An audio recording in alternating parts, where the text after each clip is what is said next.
جی السلام علیکم، امید ہے کہ آپ سب لوگ خیریت سے ہوں گے۔ عمران خان صاحب نے علی امین گنڈاپور کو اور بیرسٹر گوہر کو اسٹیبلشمنٹ سے مذاکرات کی اجازت دی ہے۔ علیمہ خان صاحبہ نے جیل کے باہر آج میڈیا سے گفتگو کرتے ہوئے یہ بتایا۔ آپ کو پتا ہے کہ آج علی امین گنڈاپور صاحب کی ملاقات ہوئی جیل میں عمران خان صاحب سے، اور اس میں انہوں نے اجازت مانگی کہ ہمیں اجازت دی جائے کہ ہم اسٹیبلشمنٹ سے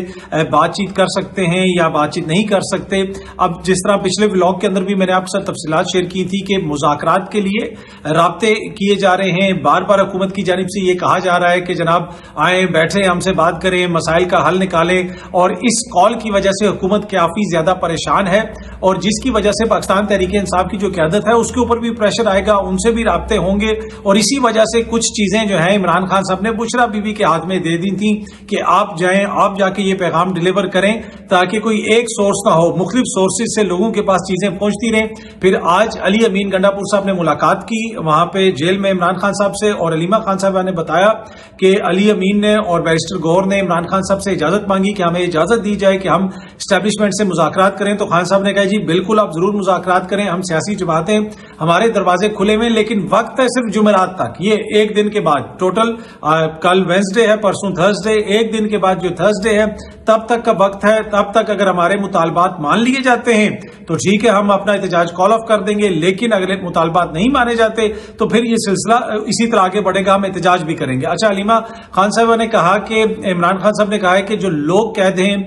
جس میں سیاسی ورکرز ہیں، ان کو رہا کیا جائے، ان کا جو چوری شدہ مینڈیٹ ہے وہ واپس کیا جائے۔ کیا یہ ساری چیزیں جمعرات تک حکومت کے ساتھ مذاکرات کے نتیجے میں یا کسی اور کے ساتھ مذاکرات کے نتیجے میں اچیو کر لی جائیں گی؟ میرا نہیں خیال کہ یہ اچیو ہو سکتی ہیں، لیکن جس طرح پہلے بھی میں نے عرض کی کہ ایک حکومت کی طرف سے پش ضرور ہے، اور حکومت یہ چیز ضرور نوٹ کر رہی ہے کہ یہ جو احتجاج ہے یہ ایک بڑا احتجاج ہوگا اور اس کی وجہ سے مسائل پیدا ہو سکتے ہیں، لہٰذا عمران خان صاحب کو انگیج کیا جائے۔ اچھا، اب اگر کل عمران خان صاحب کی ضمانت ہو جاتی ہے، کل عمران خان صاحب کی ضمانت کا مقدمہ جو ہے غالباً توشہ خانہ کیس میں اس کی ہیئرنگ ہے، اگر ان کی ضمانت ہو جاتی ہے اور وہ رہا ہو جاتے ہیں، پھر تو اس سے ظاہر ہے، لگتا ہے کہ شاید کوئی چیزیں کسی درست سمت میں جا رہی ہیں بقول پی ٹی آئی کے یا ان کے مطابق حکومت کے لیے، تو پھر وہ غلط سمت میں جا رہی ہوں گی، لیکن مجھے یہ لگتا نہیں ہے کہ اس مذاکرات کے نتیجے میں کچھ نکلے گا۔ عمران خان صاحب کے لیے مجھے کوئی نہیں لگتا کہ کسی قسم کی آسانی پیدا کی جائے گی۔ علی امین صاحب اوبیسلی انہوں نے ملاقات کی، اور اس کے بعد پھر ایپیکس کمیٹی میں انہوں نے شرکت کرنی تھی، جہاں پہ فوجی قیادت بھی تھی، وزیر اعظم صاحب بھی تھے، دیگر جو صوبوں کے وزراء اعلیٰ تھے وہ بھی بیٹھے تھے وہاں پہ۔ وزیر اعظم شہباز شریف صاحب نے خطاب وغیرہ بھی کیا جس کو میڈیا نے دکھایا، اس کی طرف بھی میں آتا ہوں، لیکن یقیناً ان ساری چیزوں کو ڈسکس کیا ہوگا، علی امین نے عمران خان صاحب سے پوچھا ہوگا۔ اب علی امین صاحب اس کے آگے چل کے کیا کرتے ہیں، بیرسٹر گوہر آگے چل کے کیا کرتے ہیں، میرے خیال میں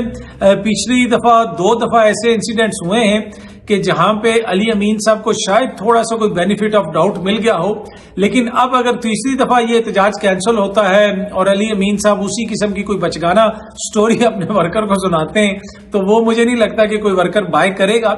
پر اس میں کوئی دو رائے نہیں کہ حکومت کی خواہش ہے، آلدو کہ حکومت یہ کہہ رہی ہے، عرفان صدیقی صاحب نے یہ کہا کہ جی پی ٹی آئی سے کسی قسم کی کوئی بات نہیں ہوگی، ہم نے ان سے کوئی بات نہیں کرنی، ان کے جو مطالبات ہیں وہ سب خیالی غبارے ہیں یا خیالی پلاؤ ہے، تو ان سے بات نہیں ہو سکتی۔ لیکن اگر انہوں نے آ کے مذاکرات کی اجازت مانگی ہے، اور خان صاحب نے بھی پھر علیمہ خان صاحبہ کو بھی بتا دیا،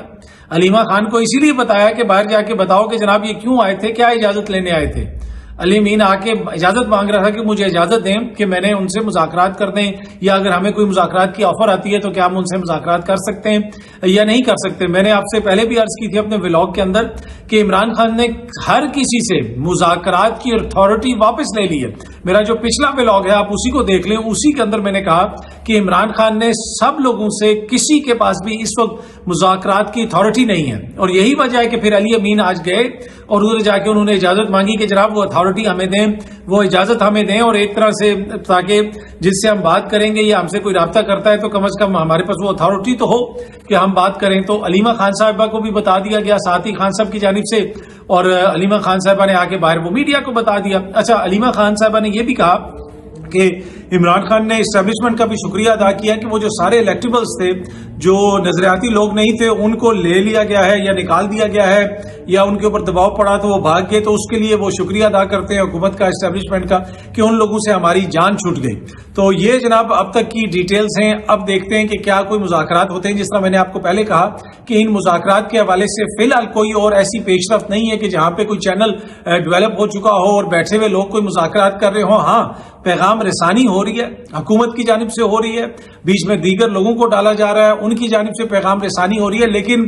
بڑی فائن لائن ہے جس کے اوپر چلنا پڑے گا علی امین کو اور پاکستان تحریک انصاف کی قیادت کو, کیونکہ ورکر پہلے ہی ان سے کافی زیادہ کوئی جسے کہتے ہیں نا مطمئن نہیں ہے. تو اب مزید کوئی ایسی بات ہوئی تو وہ کافی ان کے لیے سیاسی طور پہ مسائل پیدا ہو سکتے ہیں. اچھا جی, ایک طرف جہاں پہ یہ ساری مذاکرات کی باتیں ہو رہی ہیں, اس قسم کی باتیں ہو رہی ہیں, دوسری جانب حکومت کی جانب سے یہ کہا جا رہا ہے کہ جو لوگ بھی آئیں گے احتجاج کر دیں ان کے ساتھ بڑی سختی سے نمٹا جائے گا, یہ کیا جائے گا, وہ کیا جائے گا. پولیس افسران اس طرح کے بیانات دے رہے ہیں, سوشل میڈیا پہ انٹرویوز دے رہے ہیں. ڈی پی او اٹک کا انٹرویو میں دیکھ رہا تھا, آزاد ڈیجیٹل پہ غالباً انہوں نے دیا, اور وہاں پہ وہ بھی بات کرتے ہوئے بتا رہے ہیں کہ جناب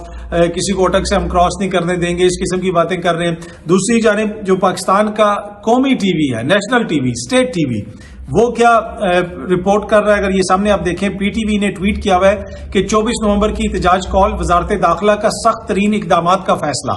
تو اس میں لکھا ہوا ہے جناب کہ جو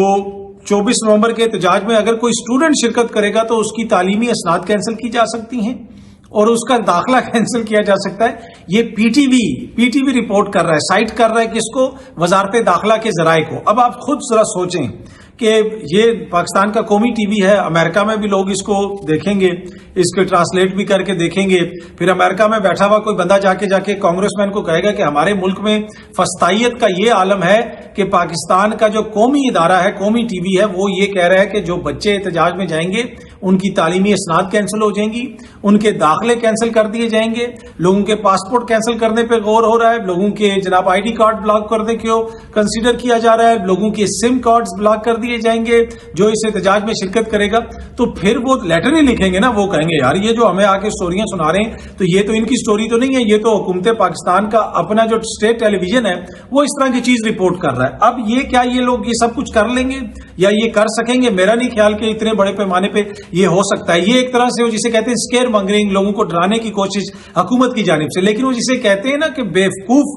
دوست سے عقل مند دشمن بہتر ہے, یہ اس طرح کی باتیں کر کے یہ عالمی سطح کے اوپر پاکستان کا ایک ایسا چہرہ پیش کر رہے ہیں کہ جو بھی جا کے بتاتا ہے کہ یہاں پہ فسطائیت ہے, یہاں پہ یہ مسئلہ ہے, اور وہ جا کے اس طرح کی چیزیں ان کے سامنے رکھتے ہیں تو وہ کہتے ہیں جناب یہ دیکھیے تو گھومتے پاکستان اپنے ٹویٹر ہینڈل سے, اپنے سرکاری اداروں کے ٹویٹر ہینڈل سے اس قسم کی باتیں کر رہی ہے. کبھی کوئی پولیس کے ٹویٹر ہینڈل سے کوئی چیز اس قسم کی آ جاتی ہے, کبھی پی ٹی وی کے ٹویٹر ہینڈل سے اس قسم کی چیز آ جاتی ہے. اتنا کون سا خوف ہے اگر احتجاج ناکام ہو جائے گا, اس میں کسی نے شرکت نہیں کرنی, تو اس طرح دھمکیاں دینے کی, اس طرح کی دھمکی آمیز ذرائع کے ذریعے خبریں چلوانے کی کون سی ایسی مصیبت آئی ہوئی ہے؟ یقیناً اس کی وجہ یہ ایک ہی ہے کہ حکومت کو خدشہ ہے کہ بڑی تعداد میں لوگ آئیں گے, اور جب لوگ آئیں گے تو پھر بڑا مسئلہ ہوگا, اور اسی وجہ سے پھر قیادت کو بھی پیغامات بھجوائے جا رہے ہیں, اور قیادت پھر دوڑی بھی گئی ہے کہ جناب ہمیں اجازت دیں تو ہم جو ہے مذاکرات کر سکتے ہیں یا نہیں کر سکتے. اب جو بھی آگے پیش رفت ہوگی وہ اگلے 2 دنوں کے اندر چیزیں بالکل کلیئر ہو جائیں گی کہ 24 تاریخ کو احتجاج ہو رہا ہے یا نہیں ہو رہا ہے. لیکن اب تک کی جو میری اطلاع ہے, جو میری پاکستان تحریک انصاف کے لوگوں سے بات ہوئی ہے, اس میں بالکل واضح ہے کہ 24 تاریخ کو ہوگا احتجاج, بڑے پیمانے پہ احتجاج ہوگا. خان صاحب نے کہا کہ یا پھر تو آپ ان سب لوگوں کو رہا کریں نا. اس میں عمران خان صاحب نے عمر چیمہ صاحب کا نام لیا, یاسمین راشد صاحبہ کا نام لیا, اعجاز چودھری صاحب کا نام لیا, محمود رشید صاحب کا نام لیا, دیگر جو بھی قیدی ہیں ان کے سیاسی قیدی ہیں, ورکرز ہیں, ان سب کے حوالے سے خان صاحب نے کہا کہ پہلے ان سب کو رہا کیا جائے, اسی طرح ہمارا مینڈیٹ واپس کیا جائے. تو مجھے نہیں لگتا کہ یہ چیز اچیو ہو سکے گی جمعرات تک. تو اب بڑی مشکل میں ہے جناب حکومت, اور وہ کوئی نہ کوئی حل نکالنے کی کوشش کر رہی ہے, اور اسی وجہ سے یہ ساری چیزیں سامنے آ رہی ہیں. آج جو ایپکس کمیٹی کا اجلاس ہوا وہاں پہ وزرائے اعلیٰ بھی بیٹھے ہوئے تھے, اور وہاں پہ وزیر اعظم صاحب نے بات بھی کی, اور انہوں نے کہا کہ اس طرف اشارہ بھی کیا کہ جناب ہمیں ملک کی ترقی کے اوپر توجہ دینی چاہیے, اس طرح دھرنے احتجاج یہ مناسب نہیں ہے. وہاں پہ انہوں نے یورپ کی مثال دی, یورپ کے ممالک کی مثال دی کہ دوسری جنگ عظیم کے بعد یہ ہوا, اتنے عرصے میں انہوں نے یہ ترقی کر لی, وہ کر لی. ادھر کی انہوں نے مثال دی, بڑی اچھی انہوں نے بہترین مثال دی کہ وہاں پہ جناب ان چیزوں کے اوپر ساری جو سیاسی پارٹیاں ہیں, ساری جو قیادت ہے وہ مل کے چلی, ان ملکوں نے ترقی کی. لیکن ایک چیز وہ بھول جاتے ہیں, ہمیشہ اس طرح کی مثالیں دی جاتی ہیں لیکن وہ یہ نہیں بتاتے کہ کیا ان ممالک کے اندر فارم 45 پہ حکومتیں بنتی ہیں یا فارم 47 پہ. کیا ان ممالک کے اندر اس طرح ہوتا ہے جو عدالتوں کے ساتھ یہاں پہ ہو رہا ہے؟ کیا ان ممالک میں اس طرح کہا جاتا ہے کہ کوئی احتجاج کرے گا تو اس کی جی اسناد کینسل کر دیں گے، تو وہاں پہ حقیقی جمہوریت ہے. جب آپ ان کی مثال دیتے ہیں تو وہ آپ کو کمپلیٹ پکچر دیکھنی پڑے گی. آئسولیشن میں کچھ نہیں ہوتا. جو وہ وہاں پہ معاشرے ہیں، ان کا جو نظام تعلیم ہے، ان کا جو نظام انصاف ہے، ان کا جو نظام پولیس ہے، کیا وہ ہمارے جیسا ہے؟ تو کیا ہم وہ سب کچھ کر رہے ہیں یہاں پہ، یا پھر ہماری تو ادھر حالات ہی کچھ ہو رہے ہیں؟ تو ان کی مثالیں اچھی لگتی ہیں، بہت اچھی لگتی ہیں، لیکن صرف اس حد تک مثال نہ دیا کریں. ادھر کی حکومت کیسے بنتی ہے، وہاں کے ادارے کیسے کام کرتے ہیں، اس کے اوپر بھی تھوڑی سا غور اگر ہم کریں اور تھوڑی سی روشنی خود ہی ڈالیں اور کوشش کریں کہ خود اس کو سمجھیں، شاید یہ دوسروں کو ہمیں بتانے کی ضرورت نہ پیش آئے، ہم خود ہی سمجھ جائیں کہ ملک کی ترقی کیسے ہو سکتی ہے. اچھا، ایک اور جو بڑی امپورٹنٹ خبر ہے، آج کل بھارت میں بھی بڑی ڈسکس ہو رہی ہے، پاکستان میں بھی ڈسکس ہو رہی ہے کہ چیمپئنز ٹرافی میں کیا بھارت کی ٹیم یہاں پہ آئے گی. محسن نقوی صاحب بھی پوری کوشش کر رہے ہیں، اور محسن نقوی صاحب اس دن بھی میڈیا سے بات کر رہے تھے اور وہ یہ کہہ رہے تھے کہ کھیل کے اندر سیاست کو انوالو نہیں کرنا چاہیے. 2-3 جگہوں پہ انہوں نے بات کرتے ہوئے یہ کہا کہ سیاست کو علیحدہ کریں، کھیل میں سیاست نہیں آنی چاہیے. میرے خیال میں یہ نقوی صاحب نے بڑی اچھی بات کی ہے. کھیل کے اندر سیاست انوالو نہیں ہونی چاہیے، اور بھارت کا المیہ رہا ہے، چاہے 90s میں ہم نے دیکھا، اس سے پہلے دیکھا کہ ہمیشہ اس قسم کی حرکت کی جاتی ہے. آلدو کہ یہاں پہ ہمارے کچھ لوگ ہیں وہ آگے لیٹ جاتے ہیں اور ان کی خواہش ہوتی ہے کہ جو بھارت کی منشا ہے اسی کے مطابق چلیں. وہاں سے کوئی دانشور بھی آ جائے تو اس کے پاؤں میں یہاں پہ بیٹھے ہوتے ہیں کہ جیسے ہم کوئی نسل در نسل ان کے غلام ہیں. ہماری ان سے دوستی ہونی چاہیے، تعلقات اچھے ہونے چاہیے، لیکن برابری کی سطح پہ. یہ نہیں ہے کہ جناب ہم ان کو کہیں کہ جی وہ بڑے سپیریئر ہیں، وہ بلائیں تو ہم چلے جائیں، ہم بلائیں تو وہ نہ آئیں. ایسے تو نہیں ہو سکتا. میرے خیال میں اگر بھارت کی ٹیم نہیں آتی ہے، اب پاکستان کی ٹیم کو بھی فیصلہ کرنا چاہیے، پاکستان کی ریاست کو، حکومت کو فیصلہ کرنا چاہیے کہ کسی صورت میں پھر پاکستان کی ٹیم بھی وہاں پہ نہ جائے. باقی میں ان لوگوں میں سے ہوں، میں چاہتا ہوں کہ دونوں ممالک کی ٹیمیں آئیں، دوستی ہو، اچھے تعلقات بہتر ہوں، لیکن اپنی عزت کا بھی تھوڑا سا انسان کو خیال کرنا چاہیے. پر اینی وے، جس طرح نقوی صاحب فرما رہے تھے کھیل میں سیاست کو انوالو نہیں کرنا چاہیے، تو ویسے میرے ذہن میں آیا کہ ویسے اگر کھیل میں سیاست انوالو نہ ہوتی تو نقوی صاحب کبھی چیئرمین پی سی بی بن سکتے. مطلب ماشاءاللہ یہ سیاست کا ہی کمال ہے نا کہ محسن نقوی جو آج کبھی مولانا سے مل رہے ہیں، آج وہ کبھی اس سے مل رہے ہیں. محسن نقوی صاحب تو کبھی غالباً انہوں نے کونسلر کا الیکشن نہیں لڑا، اور اس وقت لگتا ہے کہ پورے ملک کے جو سیاسی معاملات ہیں وہ چلا رہے ہیں اور وہ ملک کے وزیر داخلہ بھی ہیں اور وہ چیئرمین پی سی بی بھی ہیں. تو سیاست تو ہمارے بورڈ میں بھی انوالو ہو گئی نا جی. چیئرمین ہمارا پی سی بی جو ہے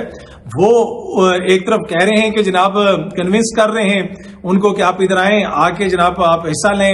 آپ کی ٹیم آئے، وہ یہاں پہ محفوظ رہے گی. تو وہ ٹیم والے کہتے ہیں جناب ہمیں پی سی بی سے کوئی شکوہ نہیں ہے، لیکن ہاں جو وزیر داخلہ محسن نقوی ہے اس کی سیکیورٹی کے اوپر ہمیں اعتبار نہیں ہے، وہاں پہ سیکیورٹی کے حالات ٹھیک نہیں ہے. تو یہ بڑی ٹرکی پوزیشن ہے کہ چیئرمین پی سی بی جو ہے وہ ملک میں سیکیورٹی کا ذمہ دار بھی ہے ایٹ دا سیم ٹائم، اور وہ وزیر داخلہ بھی ہے. تو اگر بھارتی ٹیم عدم اعتماد کا اظہار کر رہی ہے سیکیورٹی پہ، تو وہ بنیادی طور پہ کس کے انڈر آتی ہے؟ سیکیورٹی پہ انہی کے انڈر آتی ہے، وزیر داخلہ صاحب کے انڈر. نقوی صاحب جب بار بار یہ کہتے ہیں نا کہ سیاست کو انوالو نہیں کرنا چاہیے کھیل میں، تو مجھے ہنسی آتی ہے کہ یہ تو ماشاءاللہ سیاست کی رونقیں ہیں کہ آپ جو ہے وزیر داخلہ بھی ہیں اور چیئرمین پی سی بی بھی ہیں. لیکن اب ہم امید کرتے ہیں کہ جی نقوی صاحب بھی اور ہمارا جو کرکٹ بورڈ ہے وہ اس کے اوپر جو موقف اس نے لیا ہوا ہے وہ سخت موقف لے گا. اور نقوی صاحب بار بار یہ بھی کہتے ہیں کہ جناب یہ ہائی بریڈ ماڈل بھی ہم قبول نہیں کریں گے کہ یعنی آدھے میچ کہیں کسی اور ملک میں ہو جائیں، آدھے ادھر ہو جائیں. یہ ہائی بریڈ جو ہے نظام نہیں چلے گا. ویسے پاکستان کے اندر بھی آپ کو پتا ہے اس وقت ہائی بریڈ نظام ہے یا نہیں ہے، اور پھر محسن نقوی سے زیادہ کون بہتر اس کو سمجھا سکتا ہے کہ ملک کے اندر کرکٹ کے اندر ہائی بریڈ نظام نہیں ہونا چاہیے. تو بڑے اچھے طریقے سے انہوں نے کہہ دیا کہ جی ہائی بریڈ جو ہے نا یہ نظام کرکٹ کے اندر ہمیں قطعاً قابل قبول نہیں ہے. سیاست میں یا حکومت میں ہائی بریڈ نظام ہونا چاہیے یا نہیں ہونا چاہیے وہ ایک الگ چیز ہے، وہ شاید کسی دن نقوی صاحب اس کے اوپر بھی کوئی روشنی ڈالیں. لیکن فی الحال جو انہوں نے یہ بات کی، میرے خیال میں سب کو ان کا جو ایک پرنسپل سٹانس ہے پی سی بی کا اس کے اوپر سب کو متفق ہونا چاہیے، حکومت کو بھی متفق ہونا چاہیے. اگر وہ نہیں آتے یہاں پہ تو کسی اور جگہ پہ پھر میچ نہیں ہونے چاہیے، اور پھر پاکستان کی ٹیم کو بھی بھارت نہیں جانا چاہیے. بہت جلدی آپ سب دوستوں سے دوبارہ ملاقات ہوگی. Thank you very much.